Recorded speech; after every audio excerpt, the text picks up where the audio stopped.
At around 1 a.m. on September 1st, 2017, a 911 dispatcher from Raleigh Police Department received a call from 28-year-old Matthew Phelps, who sounded a bit sedated. During the call, he claimed that he had accidentally stabbed his wife Lauren to death while he was dreaming. He then suddenly woke up and saw his wife lying in a pool of blood on the floor. Not long after this portion of the phone call, Matthew admits to why he's acting so strangely and presents a reason for the slaying.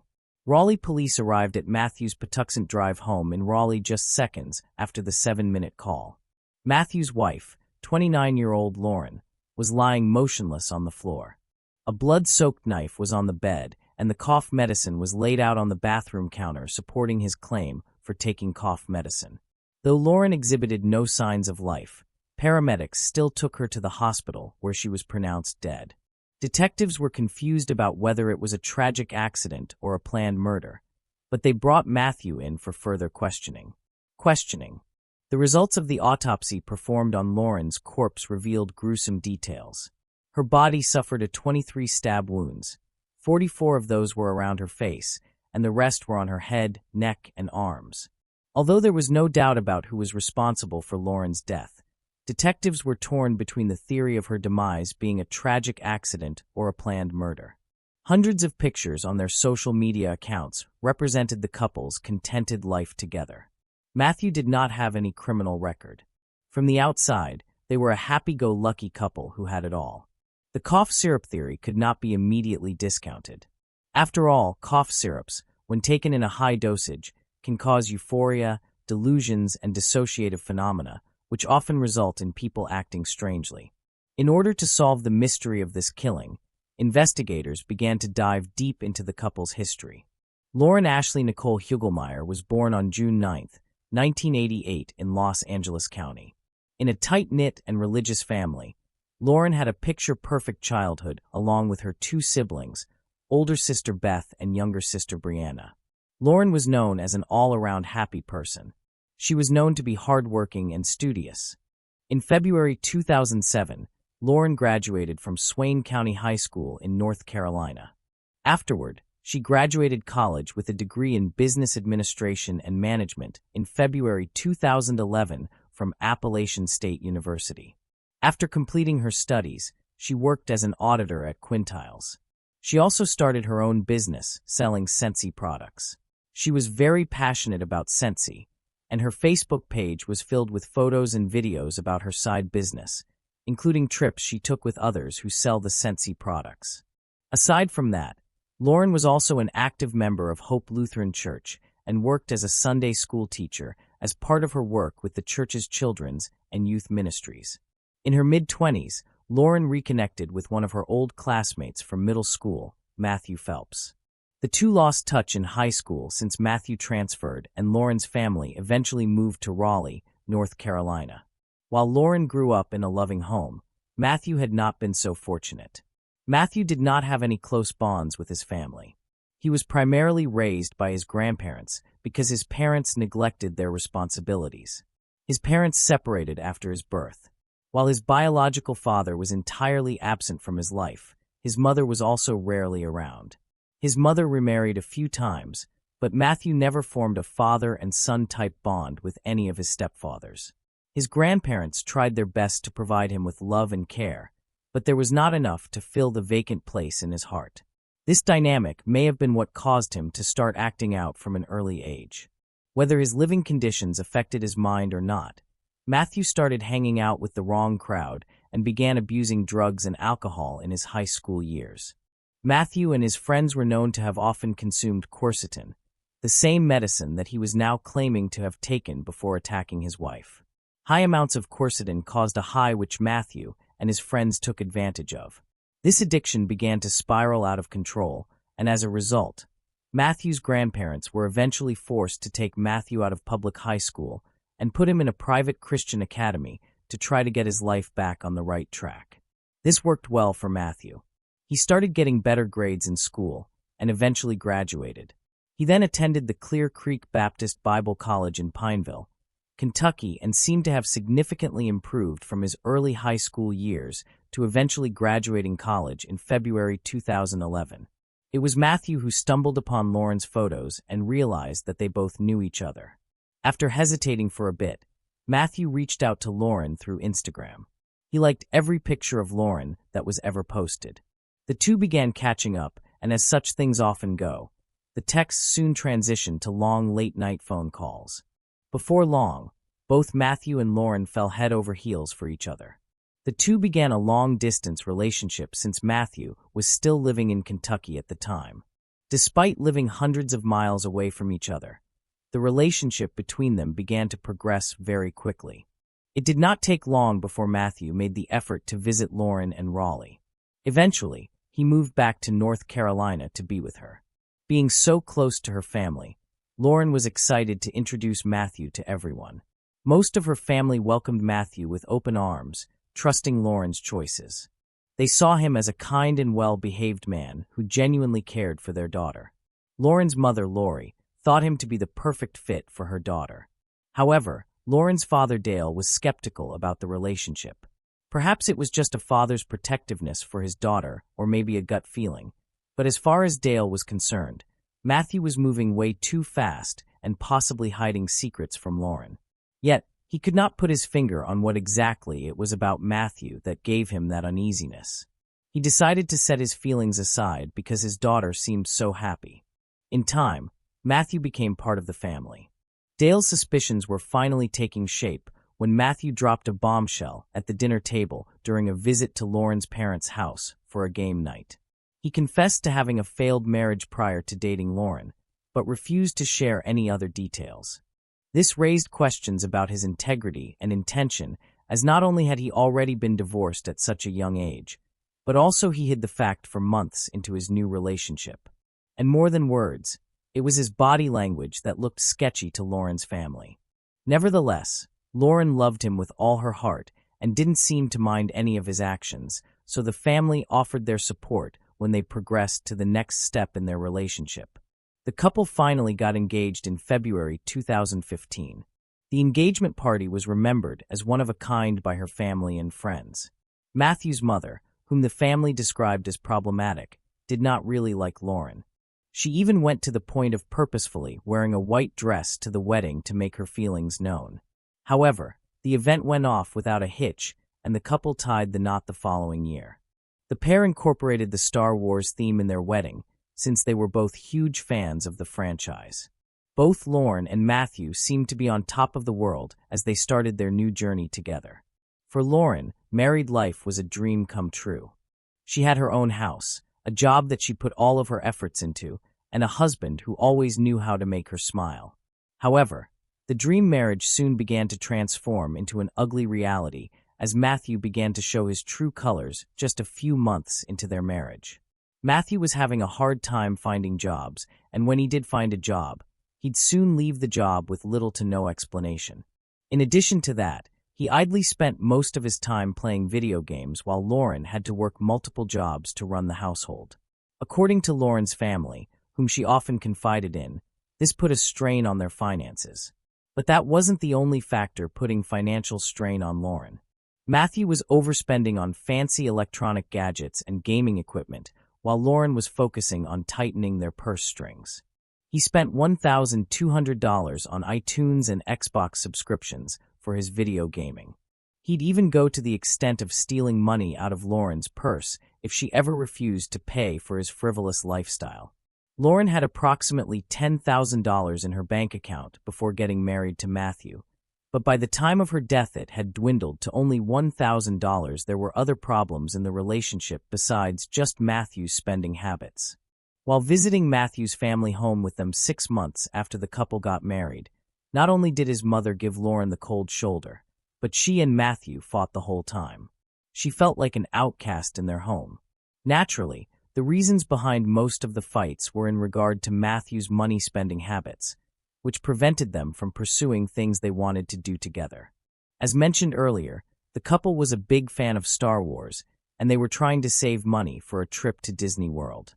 However, Matthew would spend whatever little was saved on his own selfish habits, never allowing the couple to get ahead.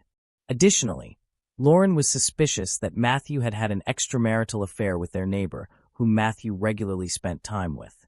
There was an instance when Lauren was on the phone with her elder sister Beth while cooking dinner for Matthew. After coming back from work, he went out to hang out with the neighbor and left a text for Lauren stating that he was having way too much fun with the neighbor and that Lauren should have dinner without him. Although Matthew spent a lot of time with their neighbor, he was extremely possessive of Lauren. There were multiple fights regarding a man at their church who, Matthew thought, was hitting on Lauren. Matthew distrusted Lauren, which caused even more distance between them. Matthew justified his insecurities by recounting the story of how his ex-wife left him after meeting another man on a missionary trip. For obvious reasons, his justifications would not solve anything as their relationship was on a downward spiral. Lauren had opened up to loved ones on multiple occasions about her desire to leave her controlling husband less than a year into their marriage. However, because of her religious beliefs, she was adamant about making the marriage work and tried to push divorce to the back of her mind as a last resort. Despite all of their issues, Lauren still tried to present a perfect marriage to the outside world. On every platform of social media, she continued to post pictures and videos of themselves accompanied by sugary sweet captions expressing their love. Yet that was in stark contrast to what was actually happening behind closed doors. Eventually, Matthew decided to go back to college to become a pastor for their church in an attempt to keep their marriage afloat. However, Lauren was not significantly impressed with this effort. In fact, fed up with his inconsiderate and immature behavior, Lauren was finally on the verge of leaving Matthew, but she would never have the chance to follow through with that decision. Instead, she was brutally murdered by her husband in their marital bed. With all this history, it did not take long to put the puzzle pieces together. They all concurred that everything about the crime scene looked way too staged. Not only were the knife and the coffer perfectly set out in certain positions, but Matthew had almost no blood on him aside from some on his shoes and a few drops on his shirt. This was not consistent with someone who had stabbed a person 23 times. It looked as though Matthew had attempted to clean himself up, which contradicts his claims of being in a delusional state. Luminal tests performed around their apartment showed that there were traces of blood everywhere, which had been cleaned up before authorities could see it. Investigators now recalled how Matthew had shown no emotions when they arrived at the crime scene. Subsequently, Bayer, the maker of quercetin, released a statement saying that there was no evidence to suggest that quercetin is associated with violent behavior. Additionally, a medical report suggested that at the time of the murder, his body contained a very low amount of the drug, and it was unlikely to have impacted his reasoning at all. However, Matthew opted to stick to his alibi about the cough syrup and did not change his story. So, investigators started digging deeper for more evidence. Upon delving further into Matthew's motives, the investigators found a journal where he wrote about all the troubles he was having with Lauren. He went on and on about his low esteem and insecurities in his relationship with Lauren. Despite Lauren's best efforts, Matthew never felt he fit in well with her family. The neighbor with whom Lauren had suspected Matthew of having an affair with told police that they were just friends and bonded over their struggles with anxiety and depression. She also shared that as they continued spending time together, Matthew began talking about more morbid subjects such as suicide and death. Perhaps he intended to get his hands on the licensed and concealed gun he knew she had in her home. Additionally, after gaining access to his phone, investigators discovered his concerning search history. He had searched for odd things, such as how loopy does quercetin make you? Or have other people been high from quercetin? Looking solely at these Google searches, one could surmise that this murder was premeditated, and he was already planning on using the cough medicine as a defense. However, this circumstantial evidence was not enough to build a solid case against him.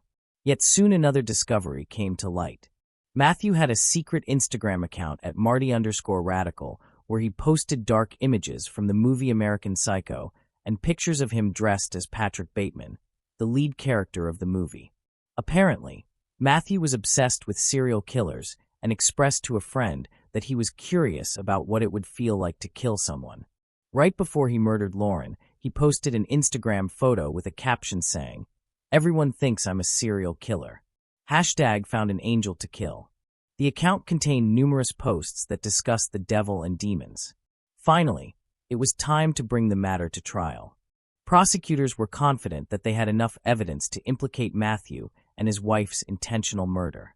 However, Matthew's defense argued in court that this wasn't in Matthew's character and that he was in an unstable and depressed mental state when the murder occurred. To support the claim, they presented a few letters from Matt's co-workers to the judge insisting that this was not in Matthew's character. The prosecution brought Matthew's ex-wife to the stand.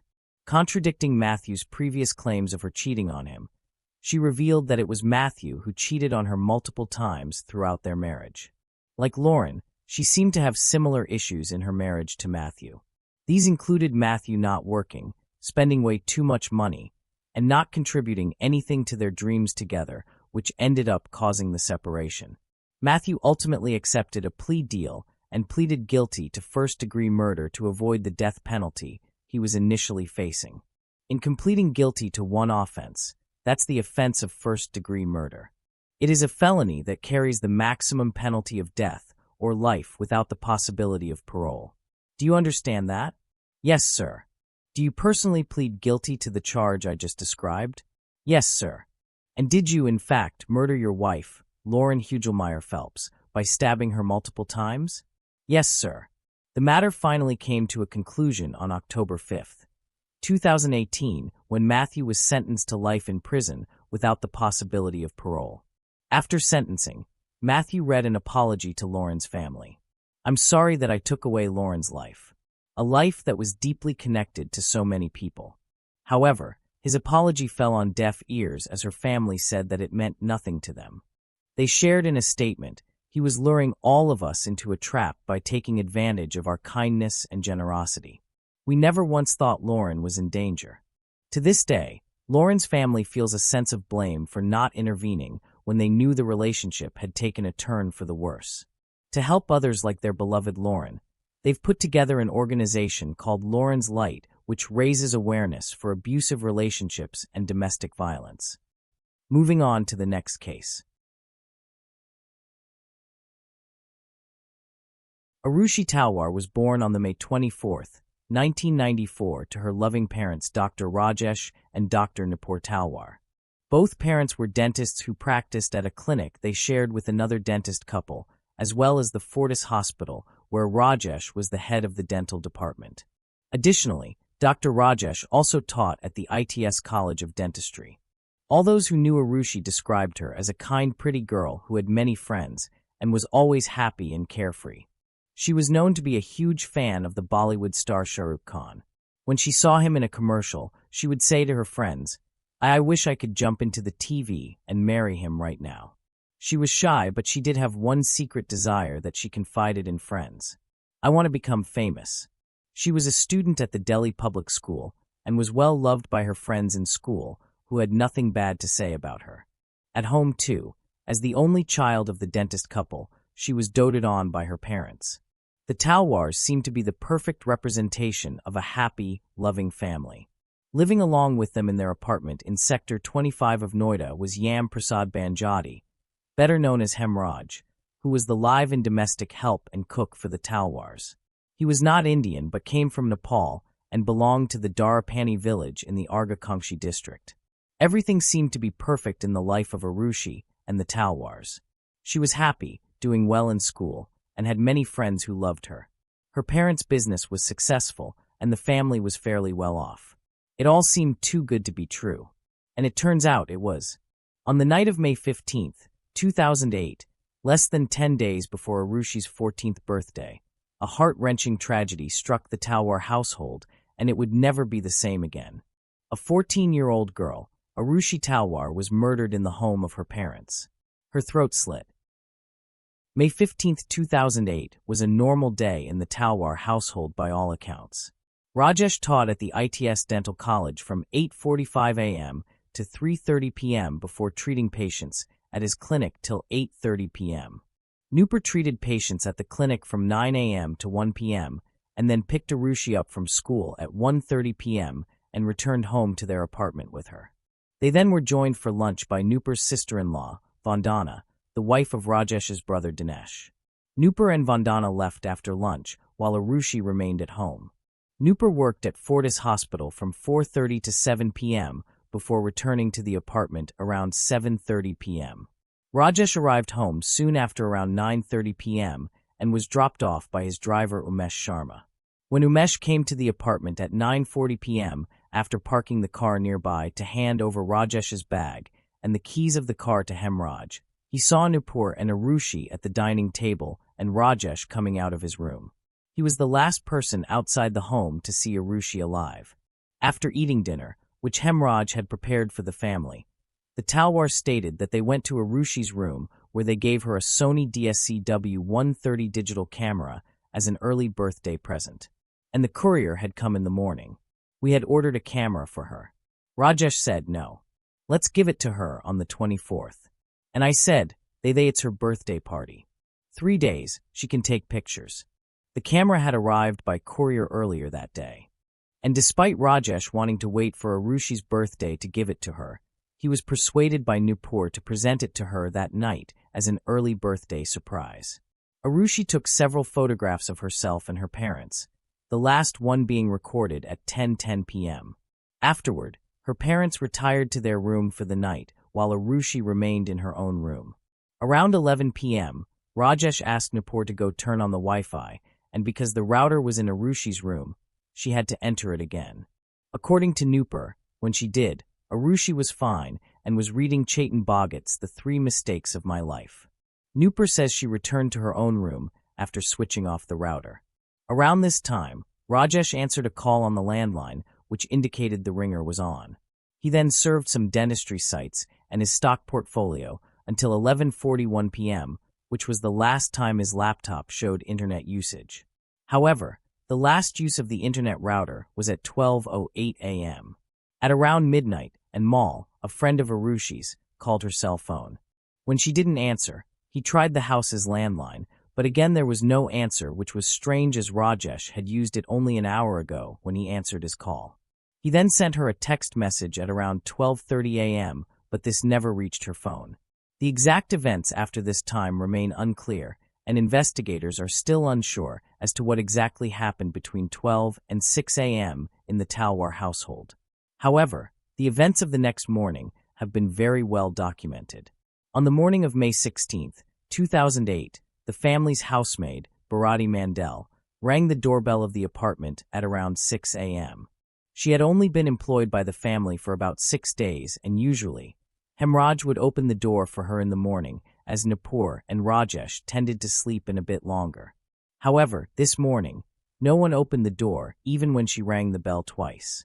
Confused, she tried to push on the outermost door as it sometimes jammed shut, but it did not budge. When she rang the bell a third time, Nupur opened the innermost door. She then told Bharati that the middle grill door was locked from the outside, and explained that Hemraj had probably locked it from the outside when he went to purchase milk for the morning. She initially asked Bharati to wait outside until Hemraj returned, but Bharati did not want to wait, so she said she'd go downstairs so Nupur could throw her the keys for the gate from the balcony. Nupur then called Hemraj's phone to see where he was, but the call was cut off. When she tried to call him again, his phone appeared to be switched off. In this time, Bharati had gone downstairs, and Noapur called out for her to check if the door was only latched, not locked. But Bharati insisted she throw down the keys anyways, so she'd not have to take the stairs again, and Nupur did so. While this was happening, Rajesh too had awoken and left the bedroom. When he entered the living room, he saw a nearly empty whiskey bottle on the dining room table with bloodstains on it, which worried him. He asked Nupur who had left the bottle there, and when she did not know, in a state of panic, he asked her to check Arushi's room.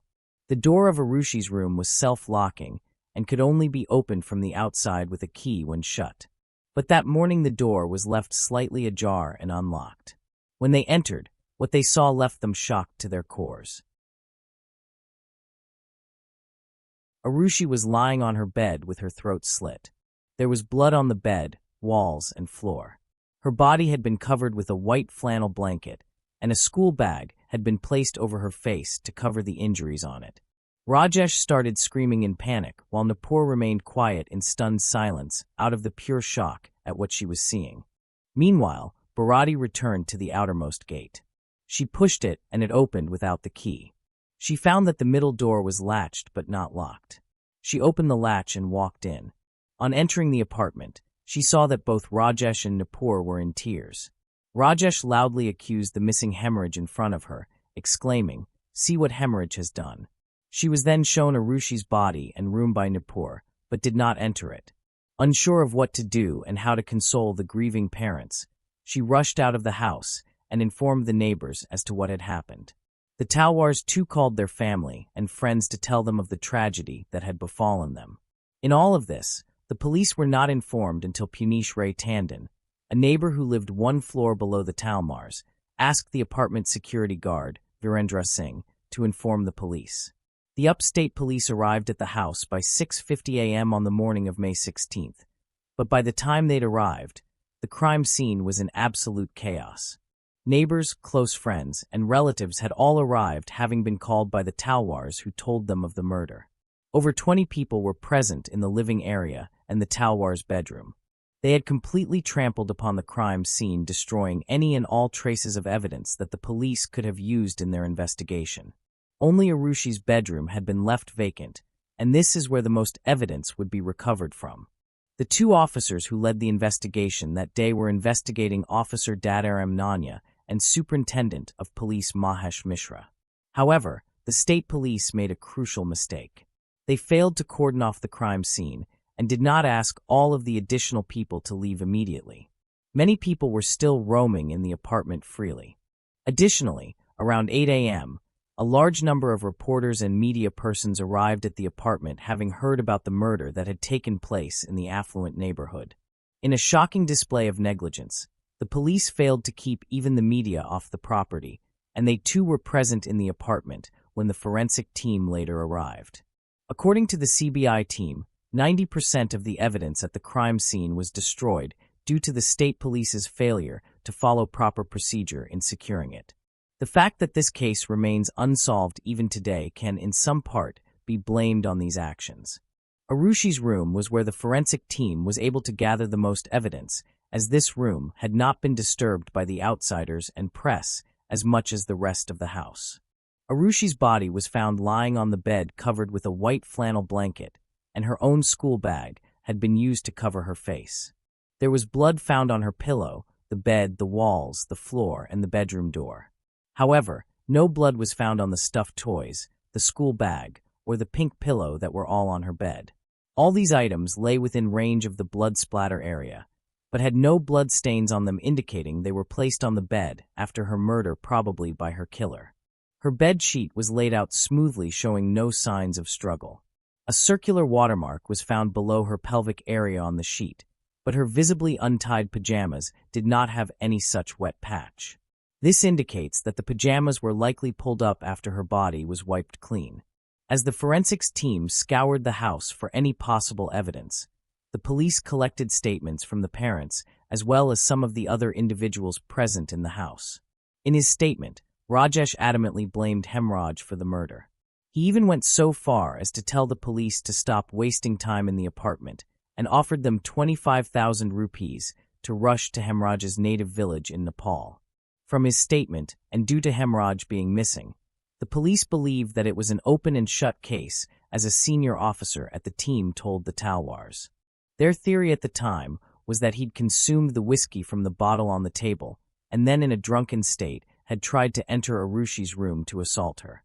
When she resisted, he hit her with the blunt edge of his kukri, a traditional Nepali knife, before cutting her throat and escaping. The police announced a 20,000 rupee reward for anyone with useful information that could lead to Hemraj's capture. At around 8:30 a.m., Arushi's body was taken for an autopsy to see if any other evidence could be found. A part of Arushi's blood-stained mattress was cut out and sent to the forensics lab along with her pillow, bedsheet, and clothes. Vikas Sethi, a pharmacist who worked with the Talwars, later stated that he, along with 3 other individuals, had wanted to dump the remaining part of the mattress on the terrace, but found it locked. When they asked Rajesh for the key to the terrace, he disappeared for a long time and then later told them he could not find the key. As they did not want to break down the door, the men threw the mattress on the neighboring terrace. Arushi's body returned home at 1 p.m. on May 16th. The body was brought home and laid on ice slabs in the living room. It was taken for cremation at 4 p.m. on the same day after the police confirmed that the body was not needed for any further examination. According to the Talwars, who were later accused of being in a hurry to cremate the body, it was decomposing fast and the family elders were pushing for cremation. The police later also said that the Talwars staff were very hasty in cleaning Arushi's room.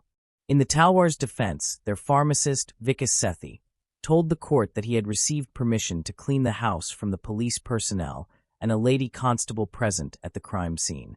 According to the CBI, when the post-mortem report was being written between 3 p.m. and 6 p.m. on May 16th, a series of telephone conversations took place between Dinesh Talwar, Dr. Sushil Chowdhury, Dinesh's friend and the chairman of the ICARI Hospital, and K.K. Gautam, retired Deputy Superintendent of Police.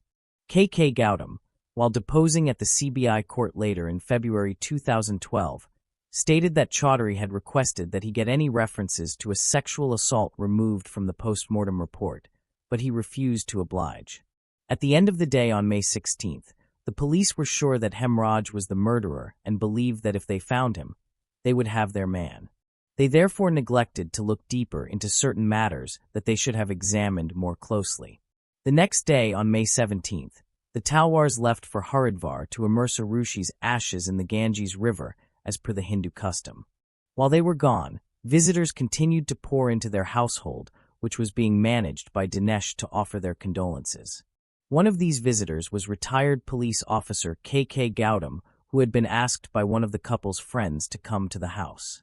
When he arrived at the house, Gautam examined the rooms of Arushi and Hemraj. He was then shown the bloodstains on the terrace door handle by Dinesh. Dinesh asked him if he could get the terrace door unlocked. Gautam then called SP, Superintendent of Police, Mahesh Mishra, who was in charge of the investigation, and told him that the lock needed to be broken. Mishra promised that he'd pay a visit to the crime scene himself, and in the meantime, sent the station officer, Dadaram Nanaria, to the apartment. The key to the terrace was still missing. In the end, Dadaram Nunaria broke the lock, and the group went on to the terrace for the first time since the murder. The first thing they saw were the bloody track marks, as if a body had been dragged across the terrace. Then, to their horror, they saw a body lying in a pool of blood. It had been there for so long that it was no longer recognizable in its advanced stage of decomposition. They also found a smudged bloody handprint on the wall of the terrace and a bloody footprint from a size 8 or 9 shoe. A double bed cover had been draped across the iron grill that separated the Talwar's terrace from the neighboring terrace where Arushi's mattress had been dumped the previous day. Dinesh Talwar couldn't identify the body, so he called Rajesh and Nupur, who were on their way to Haridwar, and asked them to come home. When the couple returned to the home, Nupur didn't enter the house. Instead, she sat in the car with Arushi's ashes, as she considered it inauspicious to take the ashes inside. Rajesh was the one who went upstairs to identify the body. He told the police that he couldn't be sure that the body was that of Hemraj due to the injuries and the decomposition. Rajesh and Nupur then resumed their journey to Haridwar to immerse their daughter's ashes. Later, a friend of Hemraj identified the body as his. An autopsy of Hemraj's body was conducted that night by Dr. Naresh Raj. Not much information is available about Hemraj himself, except that he was from the Darapani village in the Agrakanchi district of Nepal and had been recommended to the Talwars by a friend of his. He regularly sent back money to his family in Nepal from his earnings. The discovery of Hemraj's body greatly embarrassed the police, as they had initially focused their attention solely on him as the murderer. The police were also criticized for other investigative blunders, such as not cordoning off the crime scene. The investigating officer, Dadaram Nanaria, was transferred on May 17th. The next day, Superintendent of Police Mahesh Mishra was also transferred. After this, the angle of the investigation drastically changed. The autopsies conducted on both Arushi and Hemraj presented police with new evidence which they could use to form theories as a part of their investigations. The autopsy on Arushi found that the cause of death for her was not the slitting of the throat, but rather the blow to her head by a blunt object that had killed her before her throat was cut. The blunt injury was on Arushi's forehead above the left eye. The blow caused a deep cut around 1.5 inches by 1 inch and a blood clot about 3 inches by 3/4 of an inch in her brain. The incision on Arushi's neck measured 5.5 inches by 2.25 inches. Her blood drained from the neck wounds, but there was no arterial spurting, which indicated that these wounds were inflicted on her after the blunt injuries had already stopped her heart. The February 2008 post-mortem report of Arushi was written by Dr. Sunil Doar. In it, he said that Arushi's genital area had nothing abnormal detected, thus sexual assault was ruled out as a possibility. But at the same time, he also noted the presence of a whitish discharge at her vagina. The sample was sent for examination at the local district hospital, which reported an absence of however. When this vaginal swab sample was sent to CBI's forensic labs, it was suspected to have been tampered with.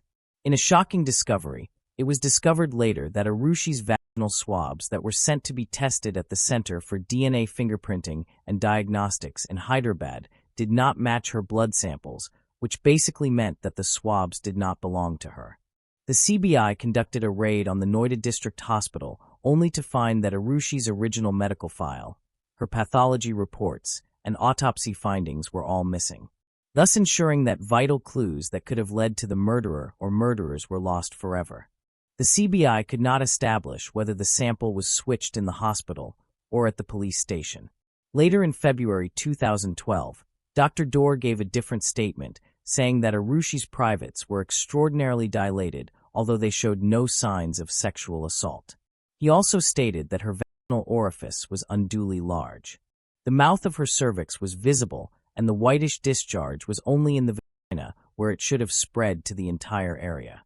He said he did not mention these observations in his original report because they were subjective findings, and because the findings were nonspecific and were very strange. He added that the wide opening could only have formed if someone manipulated it while the rigor mortis was setting in. He therefore concluded that Arushi's private parts appeared to have been cleaned after she died. These findings, along with the alleged tampering of the samples, would appear as if someone wanted to erase evidence that could have pointed towards sexual assault. Unfortunately, the police were never able to determine whether this evidence was in fact legitimate or who had tampered with the samples. Hemraj's body provided much less evidence upon autopsy, mainly due to the state of decomposition. His body had been found almost 2 days after he'd been killed. However, from an analysis of the terrace and the rest of the apartment, police were able to determine that his blood was only present on the terrace. This indicated that he had been killed there. But even with that, the drag marks on the terrace were consistent with what would have been made by a body being dragged on a bedsheet. So again, the police could not be sure of this. Unlike Arushi's body, which was found with undigested food in her stomach, Hemraj had just 25 milliliters of liquid in his, indicating that he did not have dinner. This evidence was backed up by the fact that his dinner was found untouched in the kitchen on the morning of May 16th. The results of both autopsies stated that the time of death for both victims was between the hours of 12 a.m. and 6 a.m. on May 16th. Therefore, the fact that Hemraj's dinner was untouched was surprising, as usually he would have eaten before this time, and had indeed served himself around 10:30 p.m. the previous night. Why had he not eaten when he regularly did? Amongst various other clues, one major thing that perplexed investigators was the doors and the keys. The door to Hemraj's room was locked from the inside. The keys to the main entrance were also found in his room. The duplicate set of keys was with Rajesh and Nupur in their bedroom. In this scenario, the only way the keys could have been found inside Hemraj's room after the mesh door was locked from the outside was if the keys were brought in through Hemraj's room and then the key was locked from the inside. Since Hemraj and Arushi were both murdered, this allowed for only 3 possibilities. 1. Either one or both of the Talwars were involved in the murder. 2. Either one or both of them allowed the murderer or murderers to exit and then collected the keys from them. Or 3. There was another set of keys that so far had not been mentioned by anyone related to the case. Another strange piece of evidence the police uncovered was when they went through Arushi's phone records. In the 2 weeks prior to her murder, her last recorded usage of her phone on each night was never earlier than 11:20 p.m. In fact, on most nights, her last recorded usage was well past midnight. However, on the night of her murder, she last used her phone at 9:10 p.m. Why did she not use it again on this particular night? Was she aware that something was going to happen? We can only speculate. The whiskey bottle that was found on the dining room table in the morning had been removed from a concealed bar that the Talwars had in the living area. The fact that the bar was hidden meant that whoever removed it knew the house well. The bottle was covered with blood stains of both Arushi and hemorrhage, but sadly, no fingerprints could be recovered from it. Otherwise, it could have been a key piece of evidence into the investigation. From the details mentioned up until now, it must already be clear just how complex and convoluted this case was. Beginning with a lack of uncontaminated evidence to the tampering of what little was available, the authorities investigating had an uphill battle from the very beginning. Add to that the fact that the case received widespread media coverage. The press were ruthless in bringing up accusations against everyone involved, even the deceased. The case quickly spun out of control. Over the next few years, the case would be investigated by multiple teams from different agencies, but none would be able to come up with a clear conclusion as to who had done this. In the first few days after Hemraj's body was discovered, police suspected the Talwar's former domestic help, Vishnu Sharma, was behind the murders. He was replaced by Hemraj, who he himself had recommended to the Talwars. Police believed he'd killed him for taking his job, and Arushi may have been killed for being a witness. They named him as a suspect on May 19th and took him into custody, but lacked any tangible evidence to connect him to the murders. His alibi was established, and it was confirmed that he was in Nepal at the time the murders took place. He was released from police custody, and investigators were again at square one scrambling for new leads. On May 21st, Delhi police joined the UP police in the investigation.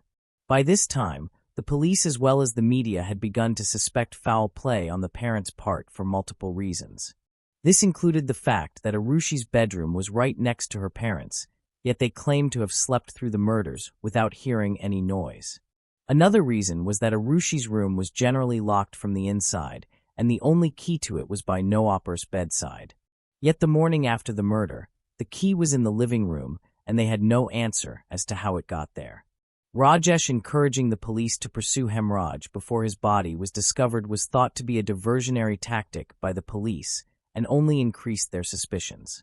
The fact he ignored the police's request for the key to the terrace door only added to this. Arushi's body and the crime scene in her bedroom had been cleaned, with her stuffed toys being placed on her bed and her bag being placed over her head after she was killed. The police could not find any motive for an outsider to have done this. And finally, the phone calls Rajesh's brother Dinesh had made to try and remove all mentions of sexual assault from the autopsy report also raised suspicions. All of these reasons gave the police cause to suspect the Talwars, and they were about to be given one more that led them to arrest Rajesh. They were told by one of his employees that he was allegedly having an affair with Anita Durrani, the wife of the dentist couple that the Talwar shared their clinic with. Inspector General Gurdarshan Singh, who was leading the investigation at this time, speculated on scenarios that could have led to the murders. His theory was that Hemraj knew about the alleged affair and was blackmailing Rajesh.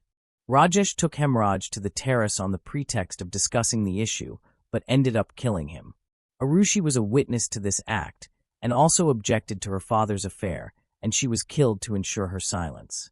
Another theory he floated at the time was that Arushi was aware of her father's affair and confided in Hemraj, and may have even entered a relationship with him. On the night of the murder, Rajesh had entered Arushi's room late at night, where he found Arushi and Hemraj in an objectionable, though not compromising position. Seeing this, he took Hemraj to the terrace and killed him, and then came back downstairs. He then drank the whiskey in the bottle found on the table, and then in a drunken state killed his daughter. On May 23rd, Rajesh and Nupur were taken to the police lines area, where they were separated. When Nupur was kept in a room with a female constable, Rajesh was arrested and taken to a local magistrate and subsequently to Dasna jail. Rajesh later claimed that the magistrate did not allow him to make any phone calls, and police threatened them into signing a confession on the way to the jail. Since it was Friday, Rajesh could not apply for bail until Monday. He had to spend the weekend in jail. He later stated that the police again threatened him to sign the confession while he was in their custody. After this, public opinion began to turn against the Talwars. Many of their friends began to avoid them. The Fortis Hospital fired Rajesh from his position as head of the dental department. However, the members of the Indian Dental Association and former patients professed their belief in Rajesh's innocence. Additionally, Arushi's friends and relatives were enraged by the character assassination taking place against the Talwars as well as the deceased Arushi. Their names were being dragged through the mud by the press, as well as by police authorities who were making claims without any evidence. Renuka Chowdhury, the Minister for Women and Child Development, demanded the suspension of Inspector General Singh for the accusations he had made against Arushi without any proof. Singh was transferred a month later. On May 31st, the case was transferred to the Central Bureau of Investigation, CBI, per the request of the Talwars, who stated that the police were trying to frame them to cover up the fact that they'd botched the investigation. In June, the CBI started investigating the case under Joint Director Arun Kumar. The Talwars provided counter-arguments against the points that had led them to being suspects. They said that both rooms had the air conditioner on since it was a hot summer night, and the noise from these units was the reason they were able to sleep through the murders. Neopur stated she may have left the key to Arushi's room in the door when she went to turn on the Wi-Fi router the previous night, which could be how the murderer entered the room. Rajesh also stated that he urged the police to pursue Hemraj because, being missing, he was the obvious suspect. He also claimed to not remember the police asking him for the keys to the terrace door. Rajesh's brother denied asking KK Gautam to use his influence to change the post-mortem report. He claimed that CBI could not find any record of him making calls to the post-mortem house. Since the crime scene was compromised and evidence was lacking, the CBI turned to polygraph and brain mapping tests. Both Rajesh and Nipur took and passed 2 polygraphs and a brain mapping test. No evidence of deception on their part was found. Subjected to polygraph test twice. Again, in the first, polygraph test remained inconclusive. There's no conclusion drawn. And in the second polygraph test, no deception has been found in her responses. Following this, the CBI began to look into other possible leads and suspects. In the next phase of the investigation, the CBI began to look at 3 individuals, all employed by the Talwars and friends of Hemraj who could have been the killers. According to the Talwars, the claims about Rajesh's extramarital affair and an affair between Arushi and Hemraj were both planted by Krishna Tadarai, an assistant at the Talwars dental clinic. Rajesh stated that 2 days prior to the murders, he had scolded Tadarai for making an incorrect dental cast. This was supported by Anita Durrani. Rajesh's driver, Umesh Sharma, stated that he had heard Tadaraj and Hemraj talking loudly in Nepali while in the car. When he inquired as to what they were talking about, Tadaraj told him that he would deal with Rajesh. On June 7th, Tadaraj was detained by the CBI. The CBI team searched his house where they found a blood-stained pillow cover and cutlery knife. He then underwent a number of tests, including a polygraph test and a narco-analysis test. In a narco test, the subject is given narcotics which put them in a semi-conscious state in which their ability to lie is greatly hindered. However, these tests are not admissible as evidence in court as they're not always reliable. During his narco test, Tadarai spoke of a second murderer. Based on this, the CBI began investigating his friend Rajkumar, who was the domestic help for the Juranis, the couple that ran the clinic alongside the Talwars. Between June, Rajkumar was also subjected to a number of the same tests as Tadarai. He was then arrested on suspicion on June 27th. On June 30th, Vijay Mundal, another friend of Tadarai, was reported as a suspect in the media. Mundal was a driver and domestic help for Talwar's neighbor, Punish Tandon.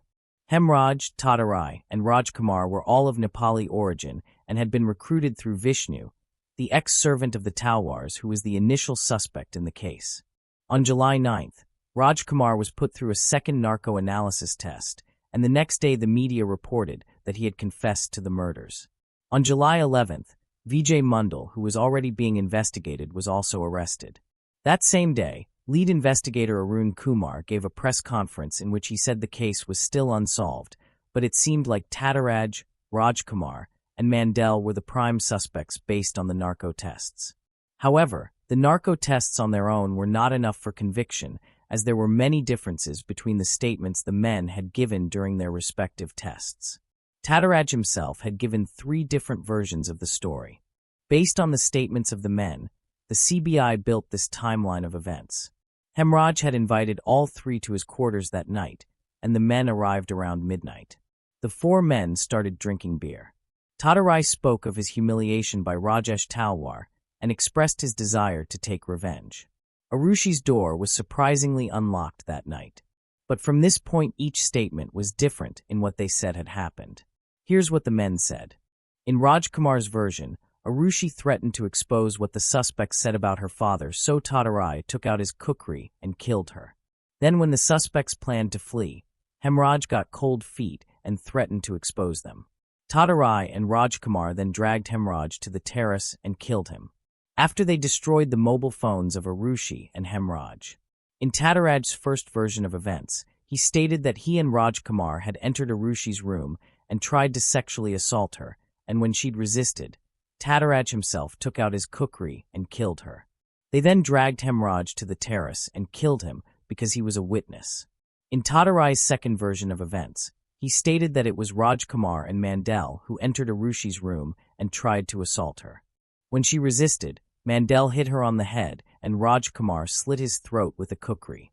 The 3 of them then took Hemraj to the terrace and killed him before escaping off the roof after locking the terrace door.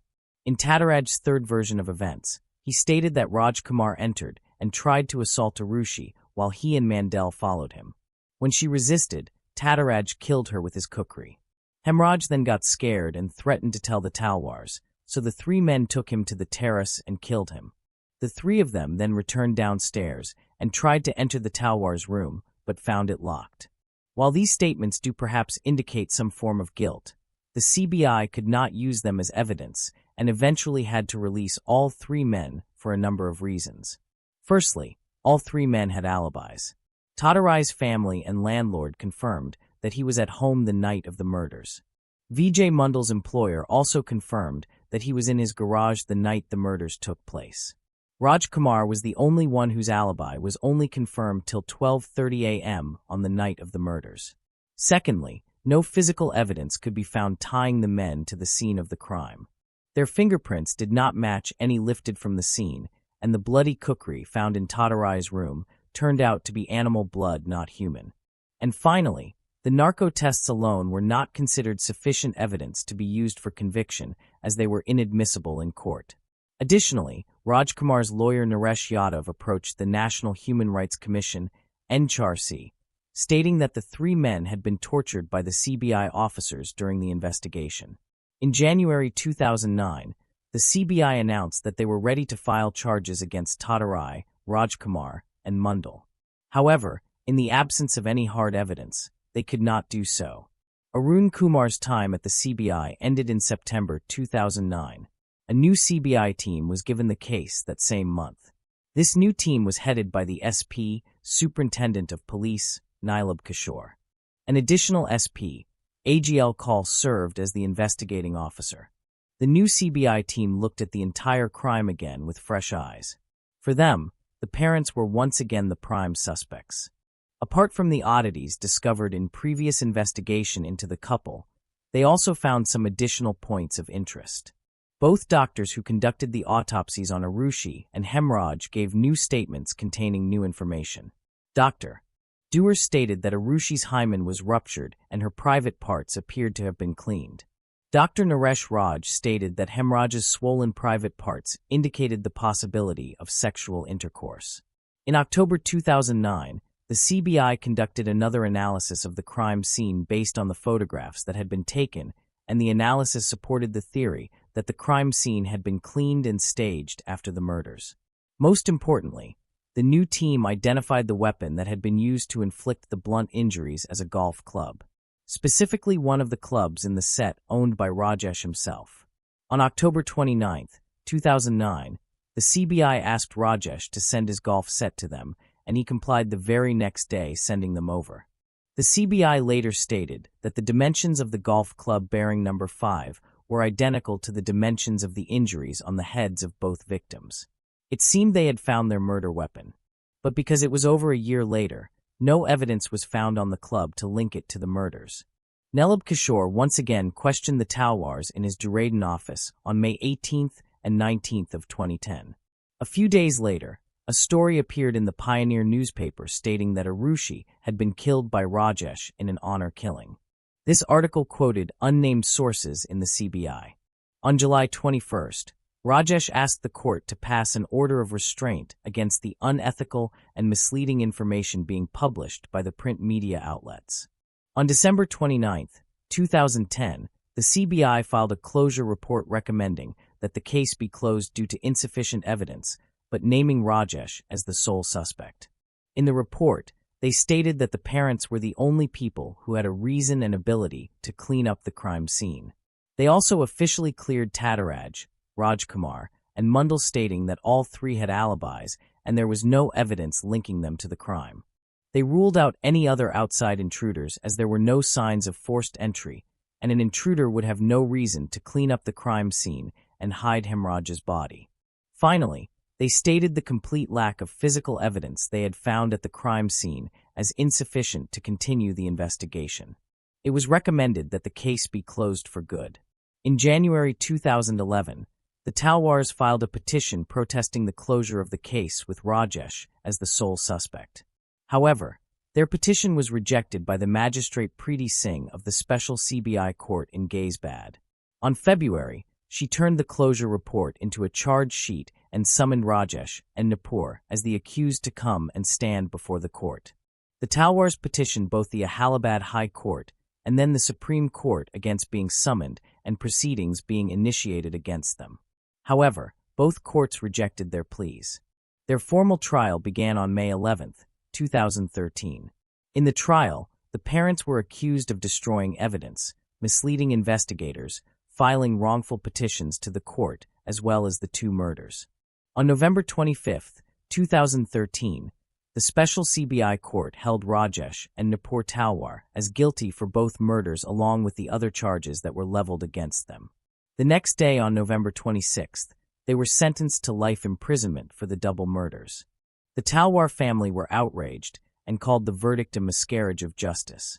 In January 2014, they raised an appeal against the decision in the Allahabad High Court. Subsequently, a long and weary legal battle dragged on for over 3 years. On October 12, 2017, the High Court acquitted the Talwars of all charges, stating that the evidence against them was insufficient. Due to this, it was ruled that they should be given the benefit of the doubt and should not be convicted based solely on suspicions. Hemraj's wife and brother in Nepal were highly critical of the verdict, and they continue to believe that the Talwars are guilty. On March 8, 2018, the CBI challenged the acquittal in the Supreme Court. And on August 10, 2018, the Supreme Court accepted the appeal. The trial is yet to begin. Moving on to the next case.